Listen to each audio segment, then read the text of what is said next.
I am pleased to inform you that we have arrived at the labyrinth. Please be advised that the punishment for trespassing is execution. Please be advised that electrical storms on the surface of Tartarus make departure impossible at this time. Resident count is as follows: 3,071. Resident deaths, including but not limited to executions, are as follows: 1,684.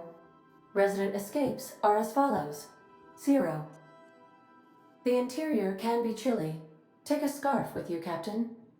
I would also ask that you leave your captain's ID with me, in the event that you do not return. I can make the assurance that I will not leave with another captain unless you do not return within 876,541,652 hours. Oh, speak of the devil. Captain, I am receiving a transmission from the prison's docking authority now. Attention, unauthorized spacecraft. This is a maximum security installation. Your presence here is an explicit violation of UDL corporate policy. You are hereby confined to your docking platform until a ticket detailing your crimes has been filed and notarized, at which point your vessel will be seized and you will be executed.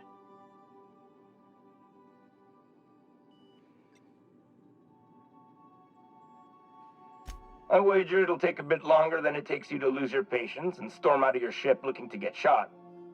To be honest, that'd make my job a lot easier. You come out, we shoot you full of holes, and then everyone goes about their day worry-free. Except you. You'll be dead.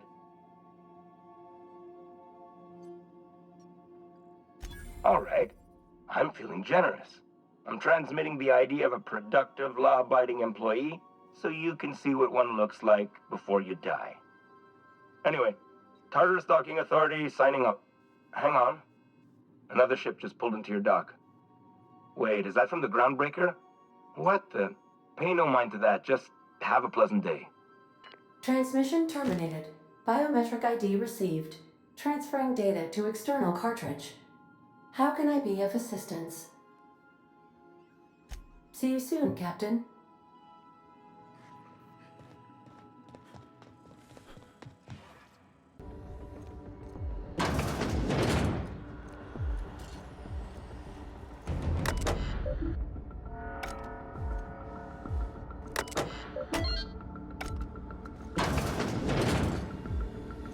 Well, look who it is.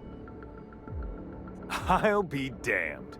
I was prepping the studio for our announcement, and here you are as a bonus. I had heard you'd taken a mechanic under your wing. What's the matter, girl? Couldn't find actual employment? The captain's treated me right. Better than any of you bored folk ever have. I'm exactly where I want to be. And the convict. The vicar. You know, most people, once they're out of prison, don't seem keen on returning. Oh, I would go anywhere to see you fall, sir. When you go off and get yourself shot, try to avoid taking one to the face. I'll want it recognizable to show to my citizens.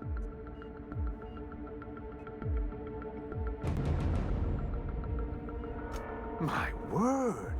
You've correctly identified the most recognizable man in the colony. Remarkable. It's a wonder what Phineas saw in you. Then again, he's an insane person. Thankfully, he's our insane person now.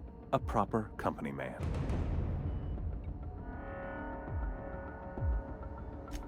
Yes, he is an extraordinarily obstinate fellow, isn't he? Fine, he isn't working for us per se. Semantics, he'll come around. But that's between us.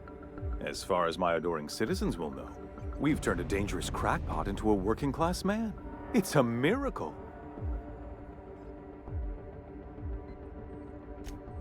Oh yes, go on, wake them up, add more mouths to feed. That'll solve our starvation problems. I don't know what half-baked plans that simpleton in a lab coat has been leading you through, but it's done. It's over. Let me ask you something, Captain. Have you at any point thought about not fucking up our entire society? I believe we could ask you the same. I'm making actual progress towards stabilization and recovery. You're just getting in the way.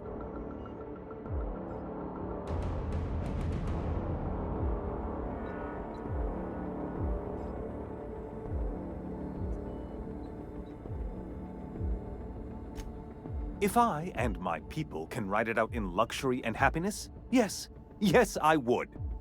I don't know if you've noticed, Captain, but Halcyon's pretty much a lost cause. I'll admit, there's no shortage of talent in the scientists and engineers there. Look, I'm not an unreasonable man. If you manage to storm the castle, as it were, and make it out of here with Phineas alive, I can't exactly afford more havoc than you've already caused. Fine. If you survive, you'll need someone to sell the rest of the board on your plan.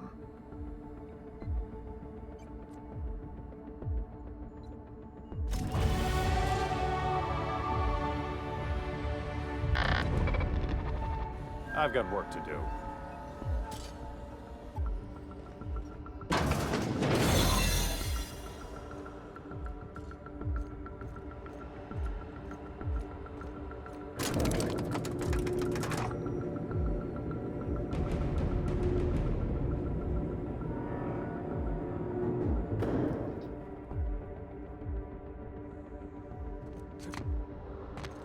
All right, MSI. I'm not one for rousing speeches, but the captain needs our help. So, get in there and fight! See what the fuss is about a blasted lab coat. Fugitives and fugitives. Let it go.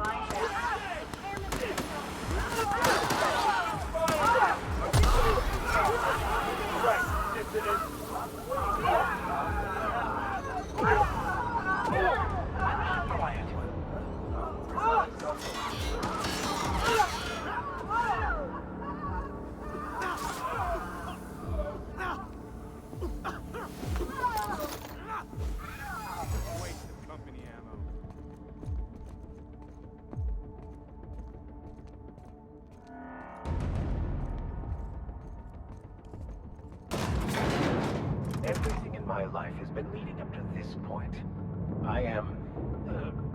I believe I am ready for this. Whatever comes of this, I'm glad to know you all. Captain, you have an uncanny talent for complicating my life. You've been working with Dr. Wells from the beginning. When we moved to arrest him, he was prepared. I lost good soldiers in the attempt. You've disrupted the balance of power. You've upset the natural order of things. You've introduced uncertainty, and there is nothing I despise more than uncertainty.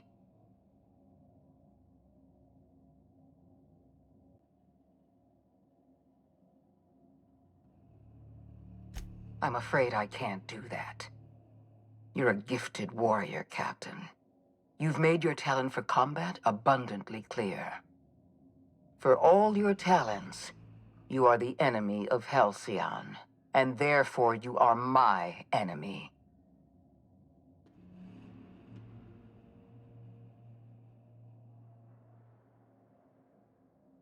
Our partnership is behind us. You had your chance to work with me, but you elected to, as the common worker might say, throw in with that demented old test tube jockey. Dr. Wells is being held in my custody. His cooperation will prove invaluable, even if I have to beat it out of him. All that's left to do is put down this riot, arrest you, and then get on with the bloody business of saving this colony. Fair enough. I'm giving you exactly one chance to parley with me. Interesting that you think I'm going to die here. I believe I'm more than capable of taking you on.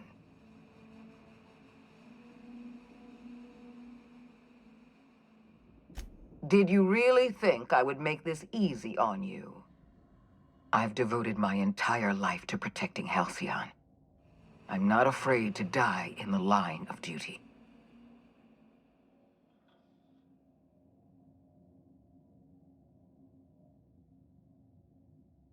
Don't you think I know that? Yes, I made mistakes. Costly mistakes. Leaving you alive was the worst of them all. You were always an unknown variable. I tried to recruit you, but you threw your lot in with that madman, Phineas Wells.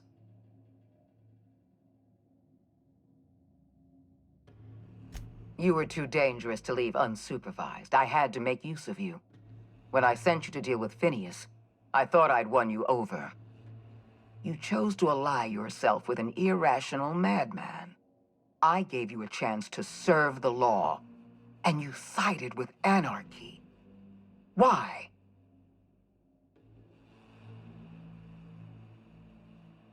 I understand. You have an entire population of colonists depending on you. So do I. I haven't given up on the program yet. You've caused some complications, but I can improvise. I can fix this. I haven't lost control of the labyrinth yet. Our security system is still operational. I can still put a stop to you.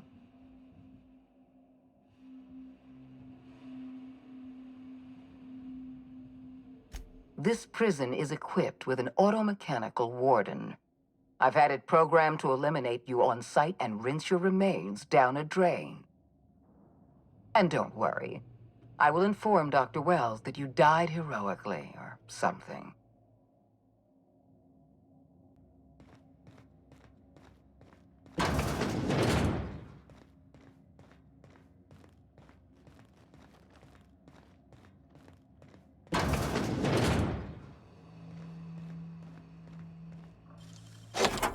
Artist, Captain. Gosh, that's clever.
Why won't you just die?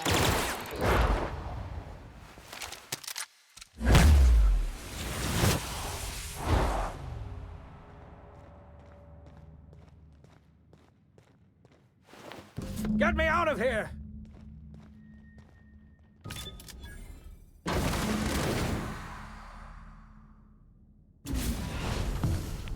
You don't know how glad I am to see you. You did the right thing. Akande was a monster. Her death was much deserved, and long overdue. And you lunatic, you broke into the board's own fortress just to rescue one doddering old man. You are absolutely out of your mind, and I can't begin to thank you enough.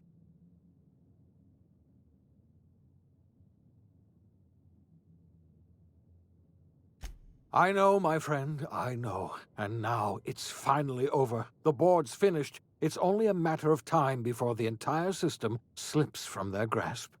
You've broken the board's stranglehold on this colony, and you saved my life. But there's still so much we have yet to accomplish. You and I are going to have to work harder than ever to save Halcyon. I'm afraid the situation is far worse than any of us ever anticipated.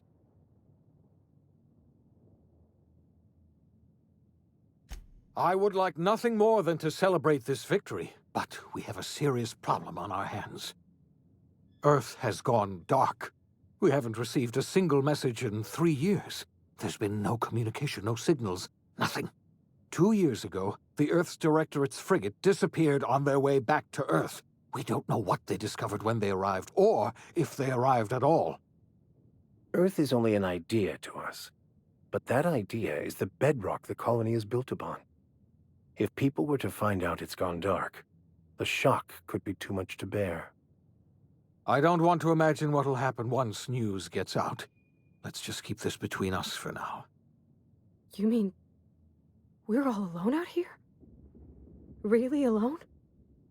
I'm afraid so, Miss Holcomb. Halcyon is the only home we have left. Returning to Earth is no longer an option. We're in serious trouble, my friend. Do you know what this means for Halcyon? We can't rely on Earth for support anymore. We've been cut loose. We're entirely on our own. Yes, certainly. I'll help however I can. I don't know what happened, but something must have gone horribly wrong. I don't know why Earth's gone silent. I don't even know if Earth exists anymore.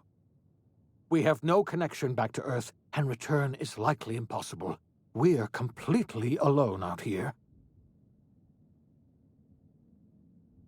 I heard it from Akande herself. She tried to pressure me into joining her side, you see. Tried to make me realize that all hope is lost, and that we are alone. She was half right.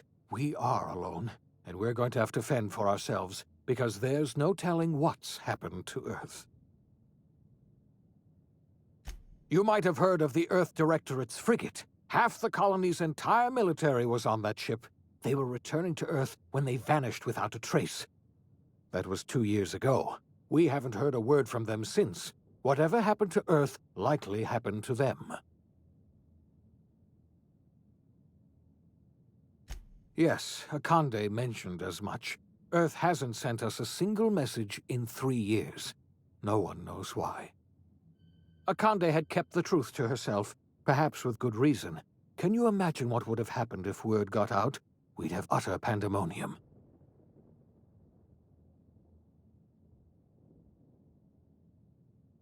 I wasn't trying to hide the truth from you, but after all you've done, I owe you an explanation. Yes, I experimented on the Hope's colonists. Each of my experiments ended in catastrophic failure. Each of my subjects died in agony. You are my first and only success. I didn't tell you about the others because I didn't want to burden you. My failures are my own to bear, not yours. Thank you. Perhaps in time I'll learn to forgive myself. My apologies. I need to get a hold of myself. We've far more pressing issues to worry about right now.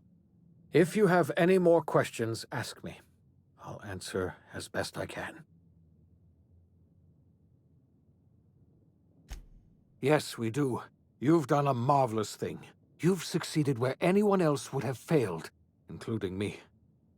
We must begin the revival process immediately, starting with the Hope's brightest minds, and then we're going to fix this damn colony, one problem at a time. We're going to need a leader, and I can't imagine a better person for the job than you. What do you say, old friend? Will you help us?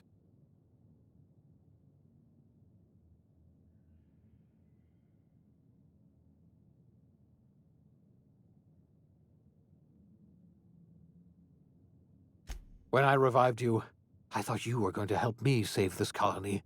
I was wrong. I had our roles reversed, you see. You're the one who's going to save us all. I'm just the one who set you on your path. You're the best thing to ever happen to Halcyon. If you want to take it upon yourself to lead this colony, you have my support. We're not a colony any longer, are we? Our last connection to Earth has been severed, and so we have been set free. Our future is uncertain, and no one knows what tomorrow holds. Exciting, isn't it?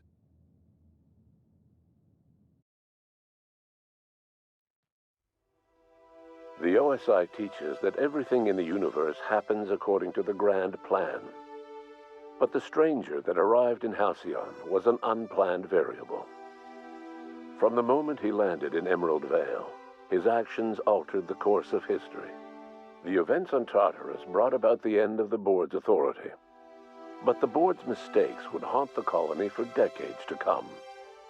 The damage they left behind would require the work of a generation to repair. Dr. Phineas Wells began reviving a handful of the Hope's colonists. engineers, scientists, technicians, and intellectuals. They were among the brightest minds the Earth had ever sent out into the stars. The Hope scientists and engineers woke up in a colony descending headlong into total collapse. With no way to return to Earth, they had no choice but to band together and devote themselves to the cause of saving Halcyon. The people of Halcyon were nothing if not hardy. In the absence of the board's authority, many of the colony's settlements banded together with a single purpose in mind: survival. Life was especially hard in the years to come. Some towns dissolved by attrition and starvation, but most of them found a way to carry on. In the years to come, Halcyon was forced to reckon with its newfound freedom. The board was gone, and for better or worse, the colony was responsible for its own destiny. Between MSI's worker-centric policies and the iconoclast's manpower, Sanjar and Zora were able to rally many of the Terra 2 townships to their cause. MSI's workforce swelled, and the iconoclasts enjoyed a significant surge in their ranks. The board was too distracted by infighting and internal politics to stop MSI from becoming a powerful corporation and a refuge for townships that might have fallen through the cracks. Bolstered by her status as savior of humanity, Lilia Hagen ushered Sublight Salvage to a new golden age. Her company grew bolder and more transparent over time, muddying the line between lawful and criminal for the entire colony. The Sublight family would thrive for years to come. Adelaide McDevitt replaced Reed Thompson as the leader of Edgewater. She and her followers transformed Edgewater in their image. Anyone loyal to Reed was pressured into leaving town, and those who stayed behind adapted to her way of life. Adelaide transformed the old cannery into a new garden. The nearby Edgewater Cemetery provided a convenient source of fertilizer. As for Reed Thompson, it was said that he lasted exactly 2 days outside the walls of Edgewater. Years later, a marauder was found in possession of his hat.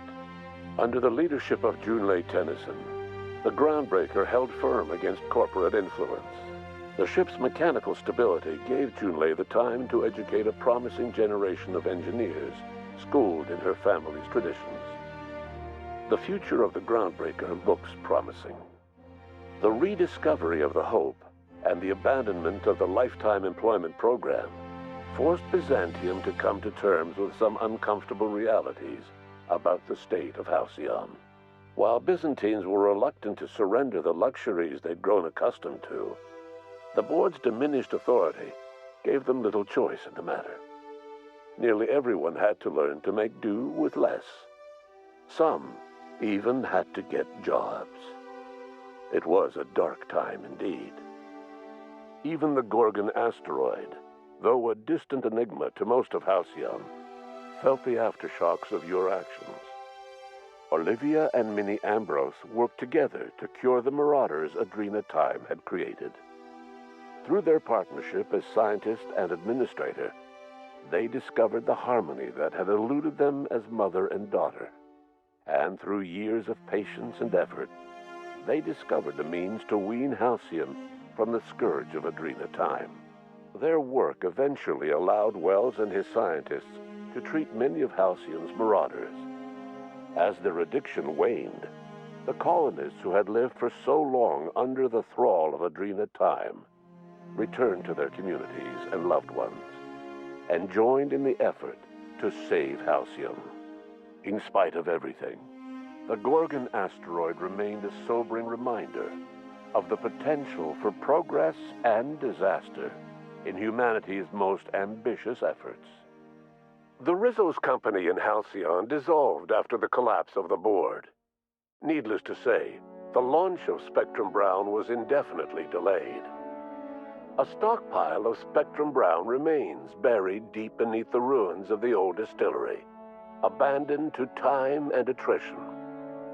With the dissolution of the board, Ruth Bellamy found herself without the two constants in her life: Byzantine culture and her sister Belinda. In the face of this new reality, she struggled to find a direction for her life. The colony had moved on from Halcyon Helen and would require new heroes in the years to come. And so Ruth Bellamy decided it was time to exit stage left. She quietly disappeared from public view. The dissolution of the board did not mean the dissolution of the ambitions of Cedric Kincannon, the charismatic leader of Sublight Underground. Cedric offered Slug's transportation services to the newly thawed colonists and set to work ferrying resources and food wherever they were most needed. For better or worse, Slug headgear became fashionable in the following years.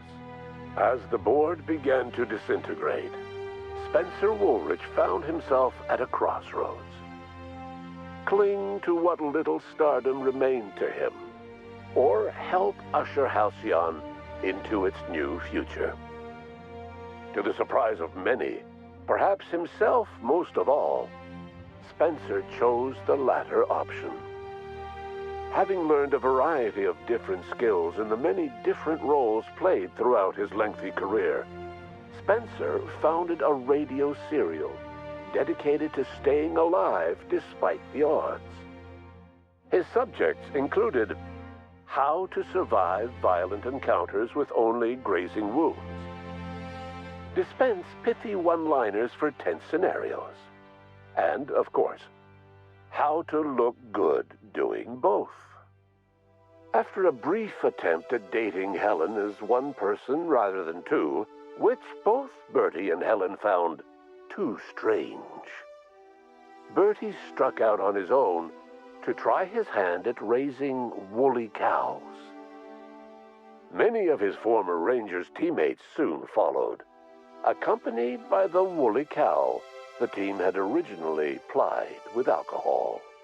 The dairy farm thrived under Bertie's leadership and care. The Dairy Rangers privately believed that the woolly cow softened Bertie's temper considerably, although the only one brave enough to say this to his face was promptly headbutted. Due to the board's dissolution, many of the Prophet's old customers no longer found quite the same value in productivity seminars that they once had. With her business drying up, the Prophet chose to take her followers down a new path. Months later, salvagers on Eridanos found clues leading them to a seemingly abandoned bunker out in the wilderness. Inside, they discovered horribly mangled corpses, sacrificed to a blood-scrawled portrait of a sprat-headed deity. The Prophet was not among the bodies. Your influence shifted Ellie's perspective. She finally admitted, albeit grudgingly, that she just might need other people. Sometimes. With a steady income from the life insurance payouts, she was finally able to afford a ship of her own. She hired a small crew and flew supply missions to communities on the fringe. Some of them were even legal. Life in Halcyon was sobering for Felix Millstone. The grand revolution he dreamed of never came. There was no great awakening for the colony, no celebrations in the streets. There was only the hard, desperate work of trying to repair a broken colony. Felix never had a head for numbers, but if there was labor to be done, he was there to help. Eventually, Felix realized that the work of a revolution was done with two hands. As much as he enjoyed his adventures aboard the Unreliable, the vicar, known as Max, eventually decided that it was time to move on, to live out the life he had sought so long to create.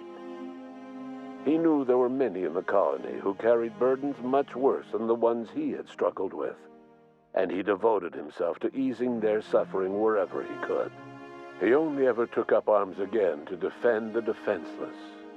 Unshackled from a lifetime of striving and fighting the universe and himself, Vicar Maximilian de Soto was finally at peace.